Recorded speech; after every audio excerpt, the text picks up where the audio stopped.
Bismillahirrahmanirrahim. Assalamualaikum warahmatullahi wabarakatuh. Berkenaan tentang kepimpinan ini, banyak definisi yang diberikan oleh ahli-ahli falsafah tentang apa itu kepimpinan. Saya lebih prefer ataupun ingin membawa satu definisi yang simple dan mudah untuk difahami oleh setiap lapisan masyarakat, iaitu kepimpinan ini kita berkata seseorang yang mempunyai pengaruh ke atas orang lain. Jadi seorang pemimpin itu tidak akan boleh menjadi pemimpin jika mereka tidak boleh memberi pengaruh pada orang lain.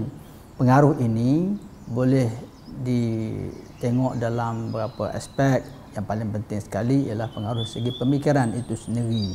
Jadi pemimpin mesti mampu mengarahkan pengikutnya kepada satu arah tujuan yang dikehendaki oleh pemimpin. Dalam arti kata yang lain, pemimpin itu sendiri mesti ada vision ataupun hala tuju yang jelas kepada dirinya sendiri sebelum dia boleh meyakinkan orang lain untuk mencapai apa yang dia sendiri visikan. Jadi kalau seorang pemimpin itu tidak jelas apa yang dia nak capai dari segi falsafahnya, dari segi kerangkanya, dari segi hala tuju dan dari segi strateginya, mana mungkin dia boleh mempengaruhi ataupun menjuruskan pengikutnya kepada apa yang nak dia capai.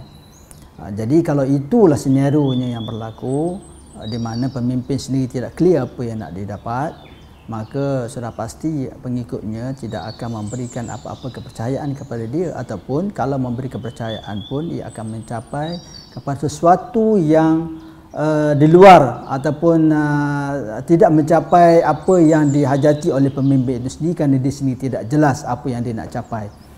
Jadi untuk mencapai ataupun dapat pemikiran seperti ini, pemimpin itu tidak mesti mempunyai ilmu dalam kehidupan ini sendiri. Apabila saya berkata tentang ilmu tentang kehidupan, dia bukan saja merangkumi dari segi kemanusiaan itu, tetapi yang penting sekali dari segi keagamaan. Itu bagi saya perkara yang fundamental. Sebab itu apabila orang berkata tentang pemimpin, tidak kita mesti merujuk kepada manusia yang menjadi berubah segala dunia ini, iaitu Rasulullah sallallahu alaihi wasallam. Ramai orang membicarakan tentang Rasulullah ini, tentang keberanian baginda, tentang kebijakan baginda, tentang ketakwaan baginda dan sebagainya. Itu semua memang sifat yang ada pada seorang rasul. Tetapi selalu pemimpin ataupun orang yang tidak melihat apakah sebenarnya intipati, apakah sebenarnya message yang dibawa oleh Rasulullah sallallahu alaihi wasallam ini. Ya, ini orang selalu tidak dapat menghayatinya. Apanya?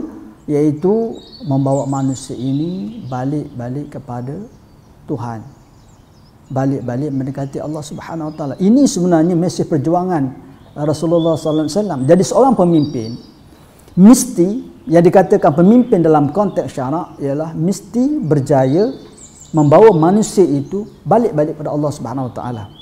Dia buat pembangunan pun mesti bawa ke situ. Dia membuat politik pun mesti membawa ke situ. Dia mesti membangunkan sosial, mesti membawa ke arah manusia ini tunduk dan patuh kepada Allah Subhanahu Wa Taala.